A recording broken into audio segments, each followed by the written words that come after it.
I'm Clayton Perry, and I'm running for mayor. A little bit about my background. I was born and raised here in Texas, a little town called Giddings, Texas. And then from there, I went to Texas A&M. Yes, I'm an Aggie. Graduated from Texas A&M and then went into the Air Force and spent 21 years in the Air Force and retired as a lieutenant colonel and retired here in San Antonio. I then went on to work in a large engineering construction firm where I actually worked my way up to a vice president level. And then after that, in 2013, I stepped back and took some time off, and then was convinced to run for city council here in San Antonio. And so in 2017, I ran, I won in 19, and then in 21 also. So spent 3 terms on city council, and I miss it. And I love the city so much that I want to get back into this and run for mayor. So that's just a small snippet on my career here in up to and through my council days here on San Antonio. And what have you been doing the past couple of years since you left the days? Yeah, last couple of years visiting family a lot, getting in shape. I played tennis almost every day. Worked out 3 times a week, and you know, I'm feeling a lot better. I'm kind of a remade Clayton Perry. I lost a lot of weight, and been doing things that I want to do, traveling, and again, visiting family. My mom, I lost my dad in 22, and my mom is still with us. She just had her 91st birthday, so I'm trying to spend a couple of weekends a month back in Giddings and go visit her and help her out at the house and that kind of thing. But she's doing well. And my brother lives there in town, is able to check up on her every day. But yeah, I've been doing the things I've been wanting to do. All right. We got to get kind of the elephant in the room out of the way first. Sure. You had left after your 3rd term, declining to run for a 4th and final, following a drunken hit and run. You had more than 15 drinks over the course of, I believe, about 4 hours. Police, using a lower estimate of the number of drinks you had, estimated you had a 0.25 BAC, more than 3 times the legal limit. You ended up hitting a car at an intersection, fleeing the scene, and officers found you lying on the ground with your Jeep crashed into your garage, found you in your backyard. Yeah. Considering all that, you did not end up with a conviction based on the probation you got, but these things still happened. So what's your explanation to San Antonio voters on why you should be mayor? Well, let me tell you, first off, that was the biggest mistake I've ever made. And I shouldn't have done that. And I have apologized to everybody in the world about this. Drinking and driving I should not have done that, number one. But having said that, I don't remember anything about that evening. I was so far gone, I don't remember anything. I didn't remember anything until I woke up the next day, and I had no idea what had happened. But going back and taking a look at this whole thing, I know it was wrong. But you know what? I did everything that was required of me and more, and have been forgiven by God, my family, the individual the young man that I hit. Forgave me. I've been forgiven across this city, and that is why I have been asked to run again for mayor, to show people that when something like this happens, it's not the end of the world, and it's not falling down that matters. It's really how you get back up after that. And let me tell you, this is an issue that we have in San Antonio that is a big problem. And I'm one to stand up and say, yes, I did that. It was wrong. Should not have done that. I paid dearly on that mistake. It was like the end of the world for me. But I didn't stay down. I got back re-engaged in the community.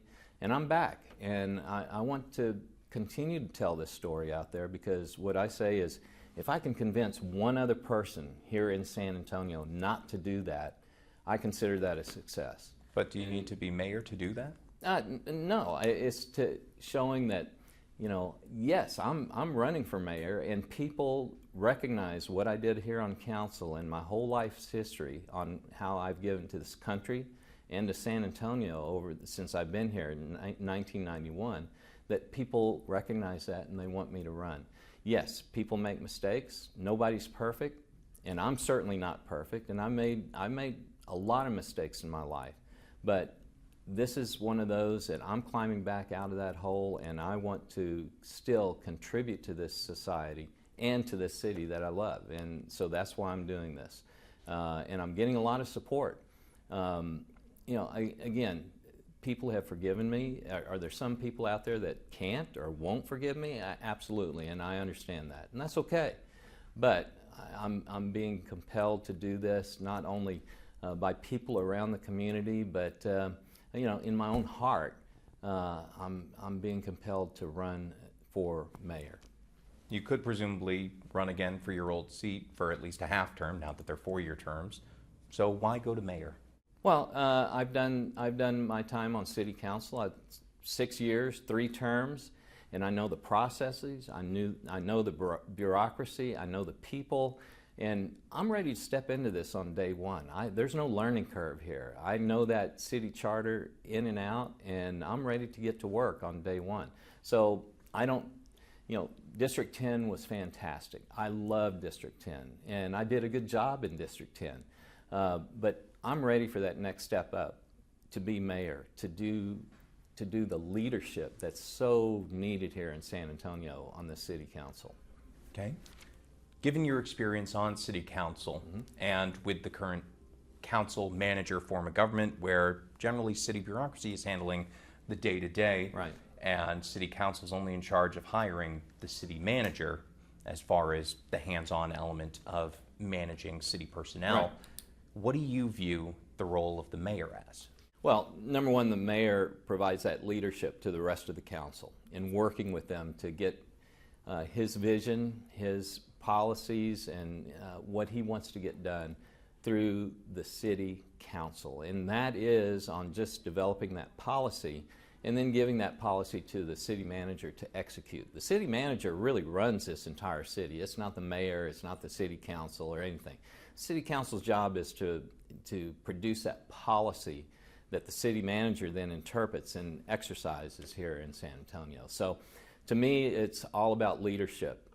And again, my time in the Air Force, 21 years, retired lieutenant colonel, up to a vice president level in a large engineering construction firm. I have those leadership qualities, and that's what I want to use here in San Antonio.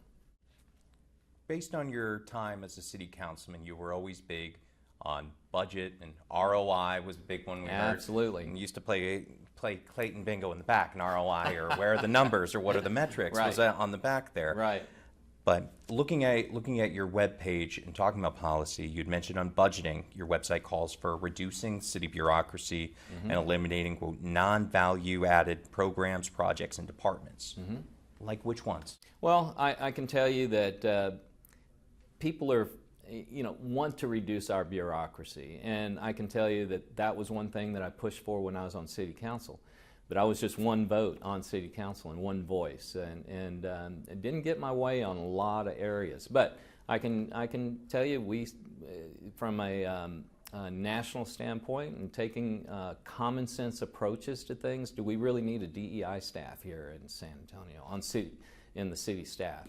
Do we need those types of organizations to execute what's required on a day-to-day basis here in San Antonio? People want better roads. People want more police on the streets.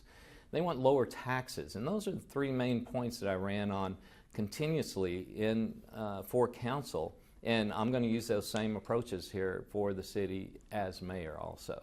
Now, who are you identifying as the DEI staff? Well, there's a staff on the city staff that has that role in promoting those DEI type of initiatives throughout the city on hiring and that kind of thing. And that's one of those areas that I want to take a close look at.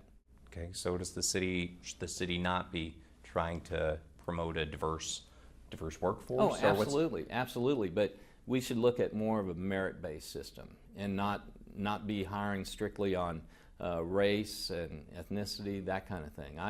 That's something the city does? I know it does. I know it does. And I think that that's one of the things that we need to take a closer look at and go more towards a merit-based system. Okay.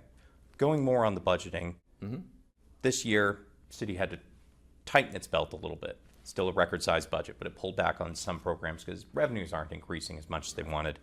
We're also looking at the city gets hundreds of millions of dollars through the federal government. Some departments, such as Metro Health, Human Services, big portions of their budgets, federal dollars. Right. We're facing kind of an uncertain future when it comes to federal funding. So when you look at budgeting, how would you try to handle that given the current state of federal funding and the city's budget? Yeah, and there again, I think we need to relook at what does the charter really tell us? What does the charter really say that we should be doing here as a city to support our residents here in San Antonio? Number one, safety. Number two, infrastructure. Those are the big things that we should be doing here in San Antonio.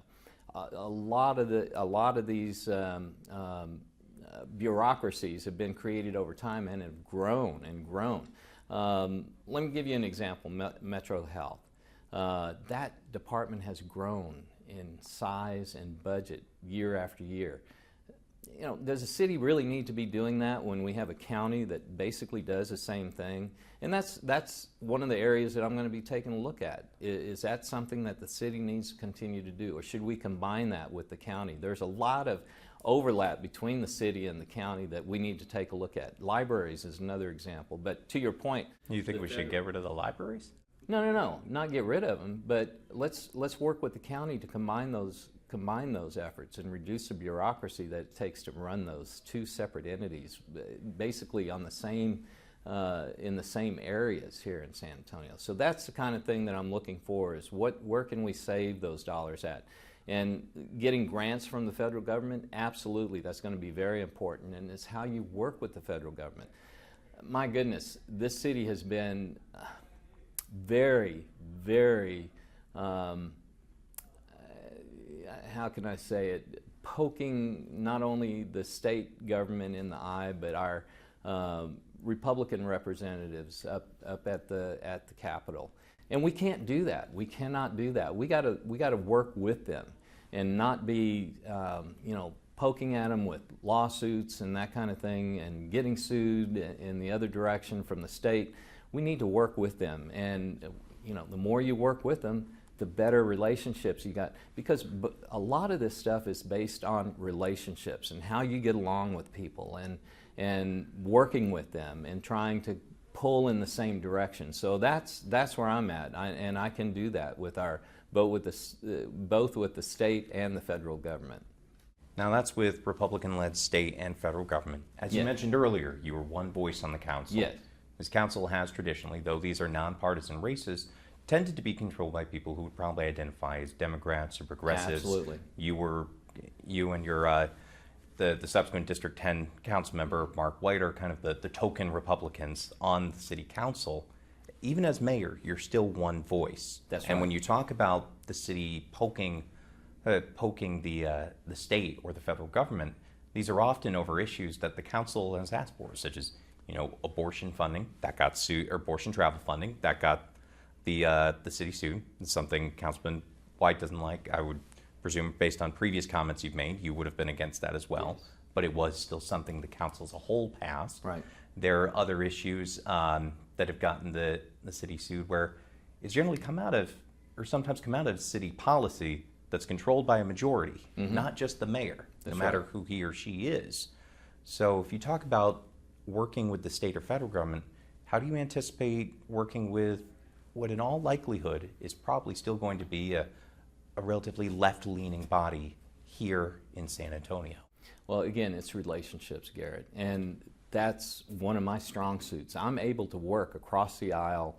I worked with everybody on city council, and that's why I was able to get some big, major things done here in San Antonio. For example, got the very first homestead exemption passed. After 3 years of trying, I got it through the system. Same thing, getting 200 additional police officers here in town. over that time frame, and getting our infrastructure budget doubled. Now, that's something that isn't traditionally championed by a left-leaning council, but I got it done. I got it done because of my relationships and how I was able to work with everybody on that council. You ask anybody on that council, how'd you get along with Clayton? They'll say, we did great. We worked very well together. But the city hasn't really gotten sued over infrastructure. No. I mean, and these are things that I think you go to any council race, public safety and infrastructure, no matter who's talking, those are always among the biggest ones. They're always the biggest, but what happens when it comes down to execution? It doesn't get done. Clayton Perry got it done. And that's when I'm able to say, hey, I've got those relationships. I can work with anybody on council to provide that leadership to push this city in a little bit different direction, to put it on a better footing and to fix some of our crumbling base here in San Antonio. And I'm not just talking infrastructure. I'm talking about helping the school districts. I'm talking about how we reach across and get these baseline things here in San Antonio fixed and moving in the right direction. When you talk about city charter, I don't think they mentioned the school districts in No, there. no. But you know what? There's things that we can do as a city to support our school districts. Have you ever been to any of these schools on the south side or east side or west side? The infrastructure around those schools is terrible. That's something that the city can do to improve just walking up to those schools. Make it a better built environment for those children that are going to school, to make them want to learn and want to go to school. And those are the things that this city has neglected over time, and those are things that we can do to help support our school districts. Not inside the fence line, because they're their own entity, they're their own taxing entity, they're their own boards. So I'm not talking about that. I'm talking about how the city supports them on the outside. 2027 bond's going to be an opportunity to get a lot of that kind of work done. Yes. Every time the 5-year bond program comes around, everybody's got ideas. There's never a shortage of ideas, but there is a finite number of dollars. Right. How would you propose adjusting the priorities of how the city allocates those dollars between some of the big areas? You got streets and drainage. There was a housing bond this time. So what would your approach be for tackling that bond project, which is something that the next mayor is going to be? Absolutely. And again, that's my strong suit. I was a civil engineer my whole career in the Air Force and then after. So that's my strong suits in dealing with budgets and where the money should go, the priorities here in the city. And if you look at that last bond, I would champion the infrastructure arms in that bond, in those stovepipes. And we actually moved some of that housing bond money over into infrastructure. It started off at $250 million, and it got reduced down to $150. And where'd that money go? Well, it went into the pots of the money that we really need to spend that infrastructure money at, because that's what people were asking for. And they're still asking for that every year when they start putting the budget together. What's the top ones all the time? Crime and safety.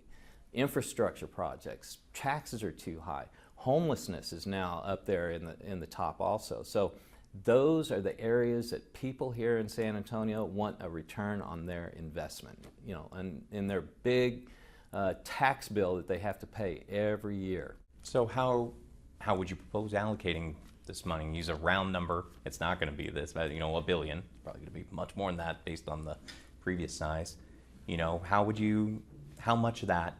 You have $1 billion, how much should go towards streets? You've also got the parks and stuff. You've got drainage, the other things. So so that's what I mean. You're not you may be a former civil engineer, but you're not out there designing the projects. It's how do we throw the money towards these different ideas? And if you're putting more towards streets, which is it sounds like through this conversation is the big thing you've been championing. Right. What else gets money taken away? What do we need less investment in? Well, when you talk about infrastructure, it's not just streets. It's drainage. Oh, I know, it's parks. It's all of these things that the city owns. You know how much we have in backlog right now? We've got over $4 billion worth of backlog here in San Antonio. $4 billion.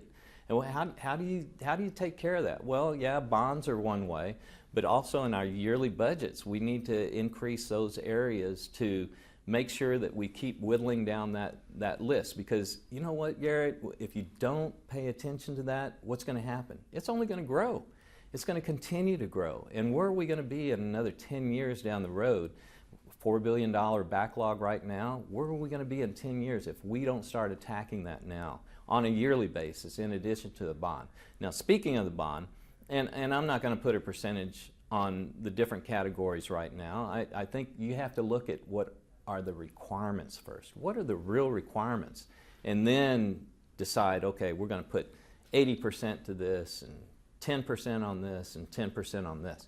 You got to look at what the total requirements are, and that's what I did in the Air Force. And afterwards, you build your budgets based on the requirements, and then you look at the resources you have to put against those, and then you prioritize what's the most important, because you're not going to fund everything. That never happens. You always have more requirements than you have resources. So that's where the leadership comes in prioritizing it where it really needs to go first and what people's expectations are for their tax dollars. So no, I'm not going to put any percentages on it right now because I don't know what the total scope is. But let me talk about the bond a little bit. This city right now has the highest debt per capita than any other city here in Texas. So this next bond is going to be critical on how much we're actually going to put out there, because guess what? That's not free money. That's money that we have to pay back to the lending institutions with interest. You know, this last bond was what, a little over $1 billion? That's in that day's cost. That didn't count what it's actually going to be at the end of paying off all that debt with the interest payment. It's like buying a house, Garrett. When you buy a house, here's the bottom line, what you sign up for. But what is that going to cost you at the end of the day? And you know, people aren't realizing that, how much of their tax dollars are having to go to pay for our debt year after year. And guess what? You pull that off the top. And that's why we have a high bond rating. It's because we pay that right off the top. And what does that mean? Well, that's less that you have for streets, less that you have for police, firemen, and the whole rest of the budget. So we have to be very careful on what we do on this next bond to make sure that we're not overextending ourselves and putting a bigger debt on people and this entire city, and focus in on what those real requirements are and how much we have available to pay that off. Moving away from the highly sexy infrastructure of the city, yeah. Let's say the spotlight's been on another big vision, Project Marvel, new sports and entertainment district centered around the hemisphere, yep. Including possibly an up to $1.5 billion NBA arena. There's a lot of different pots of money that the city's talking about dipping into, trying to reassure that it's not going to be general fund dollars, but there is still public money mixed up in this, whether it's the TERS or taking some of the hotel money of the state's portion in these new project zones, or a venue tax on the county side. How much, based on all these projects, but especially the arena, how much public money should be going into this, and how much public attention should we be spending on, this Project Marvel? Well, Project Marvel is actually a bigger project. Project Marvel is a lot of additional projects. Like I said, it's that whole zone, yeah, including the arena. And the arena portion is a very important portion. Now, the pictures were beautiful. I mean, I saw those pictures when they first came out, and I said, man, that looks great. We need to do this, right? But what always pulls you back to reality? It's how much is it going to cost, and how is it going to get paid for? We haven't had that. We still don't have the details on how it's going to get paid for, or how they're proposing that it gets paid for. Until I see that, I'm not really going to have a strong opinion one way or the other. But here's my concern is, if we go to public money, what are we going to get? Again, what's the return on investment? Is the city going to get some of the share and concessions? Are we going to get share out of the parking? Right now, all that stuff goes to the Spurs, and I think the city needs to get something out of this deal and not just pay for a venue, because, you know, are we really going to get tourism dollars coming in here to watch the Spurs? I don't think so. You know, what we're going to get is the same thing. People are going to come down there, go to the game, and then they're going to leave. And yeah, there might be some, you know, entertainment after the game and even before the game. But are we getting additional tax revenue here in San Antonio? Not really. You know, that's happening right now in the center that we have right now. We're not pulling in additional revenue here to the city. So that's what I'm concerned about. If we go in for public dollars, are we going to get something back out of it? You know, you look at downtown. Downtown is the #1 generation of taxes here for San Antonio right now. They far outweigh the rest of the city. You know, looking at the heat maps of where our tax dollars come from, it spikes all downtown. And I think that would be great to add another venue down there to increase that. But again, my concern is using public dollars and how much, and what is the city going to get in return? And not only the city, but the county is looking at this also. Are they going to get something out of the deal? I am very much against building a brand new arena down there and not getting anything in return. Okay. Another thing that's already going on that the next mayor will take the reins of is the Ready to Work program. And sales tax funded. You were around when it was getting crafted. You had your own thoughts on it. Mm-hmm. And now that it's in existence, it's been argued that it's not performing particularly well. It's not that some people aren't getting jobs as quickly as they'd hoped. The numbers are lower than I think what many people were expecting during that election. If you come in, take over as mayor, what changes do you make? It's already there. So what do you do about it? Well, let me back up a little bit, okay? I voted against that to begin with. And if you remember what I was talking about, I said there's no way that we're going to be able to execute this program and get that many people, 40,000. At the time it was sold as 40,000 people are going to get higher paying jobs, particularly in the tech industry. And I said, no way, that is not going to happen. Well, a year into it, what did they do? They moved the goalpost. And they said, it's not 40,000 people anymore, it's 15. And I demanded to know who made that change. Guess what? Nobody ever fessed up as to who made that change. Because to me that was a bait and switch, getting it sold to the public, getting it voted in, and then all of a sudden changing the numbers. So now it is in. Yeah. What are your plans to do with it? You know, that is about $50 million a year. Think about that. What could we do with $50 million a year here in San Antonio? But that's an academic question. Voters have already approved a use for it. So what do you do with that money? Well, right now it is approved for the Ready to Work program. Right now, if it takes another 10 years to spend that money, and we're talking about not $150 million what it was sold at, but now $250 because of sales tax revenue. You know, they're going to spend that money until it's gone. And I don't know what the end numbers are going to be, but right now it's a miserable failure, and I'm not going to, I will say it, I told you so, because that's exactly what happened, and now we got ourselves in a mess spending all that money. But if you're taking the reins of it, you're going to stuck with it. You're stuck with the program. So what are you going to do about it? The only way you can make any changes is take it back to the voters, and maybe that's a great idea for the use of the money. But yes. You can change how the program works. The council has done that. Absolutely. So absolutely. what would your plans be for changing it? You have strong reservations absolutely. about it, absolutely. but it's now here. What we could do, what we should have done at the very beginning, instead of creating this huge bureaucracy again within the city and all of these executing entities, we could have gone straight to these training programs and given them the money to support people coming in and paying their salaries and getting them trained up. For example, the construction industry. We could have paid it like interns. We could have paid their salaries. Is that a change you can make now, or is that I think that's a change we could make right now. We could actually fund. Yeah. That sounds an awfully socialist, councilman. Well, but look, the money is obligated. So either you try to change, because it's not working right now. It is a miserable failure.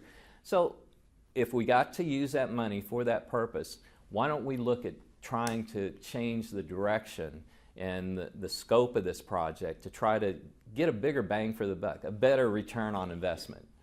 How? Well, again, I just made an example, going directly to those trades and letting them execute these programs. They're already set up for that, using interns and paying for their salaries where they don't have to pay for them. It's like getting free labor, but they get to train them. On-the-job training, apprenticeships, all of that across the... I believe that's part of the program. Well, but it's going through a city bureaucracy that's spending a good portion of that money before it even gets out there to the help where it needs. Get the city out of it. Get it directly out there to these agencies that can better use that money to hire people, bring them on, get them trained up, and executing out there. That is sunk costs. That got voted in by the people. And yes, we do need to look for better ways to use that money than how it's being used right now. We've covered a lot of stuff, but what is the single biggest issue facing San Antonio right now, in your opinion, and how would you propose tackling it as mayor? Well, there's multiple issues. As you know, the crime issue. What's the biggest? One of our biggest issues is how do we get out of this poverty issue. We're at 18%. Guess where we were 50 years ago? 18%. How do we get out of there? Well, it's by developing businesses, bringing businesses in, and growing our current businesses into better paying jobs. One thing that we've missed is the leadership portion. And what I can do, when we find out, we got an economic development department here. We go out, soliciting and selling San Antonio, but you need a real leader to go out there and sit down across the table to a company that's looking to relocate it from where they're currently at. I will go and sit down at the table and sell them San Antonio on all the things that we got. Goodness, our people are tremendous here in San Antonio. We need to unleash, unshackle that potential here in San Antonio to bring in additional businesses here. We keep losing to other cities here. Why? It's because you don't have somebody, a leader, to go in and sit down across the table, look them in the eye and say, man, you need to come to San Antonio, and here's why. Here's what we can offer you. Here's what we can convince you to come to San Antonio. We have the land. We have the people. We have people ready to work right now, and sell them that way, and not just sit back as a mayor letting all these different departments do all of those jobs. That, to me, is very important for the leader to get involved, sit down at the table, and convince companies to come here to San Antonio. And going around and seeing our current anchor businesses. Let me tell you, that number is continuing to dwindle. Our large businesses, we need to get out there and do the touch test with them as well, saying, hey, how's things going? What can we do for you? How can we better support you here in San Antonio? What else can we do for you to keep them here in San Antonio? So there's lots of things. I think if we could unlock that potential and bring in some really premier businesses here to San Antonio, it would change the complexion of this city and to the better, and get us out of this poverty rate that we've been stuck in for years and years, and turn that around. And that's what I would do. All right. Thanks very much for coming in, sir. Appreciate your time. Absolutely.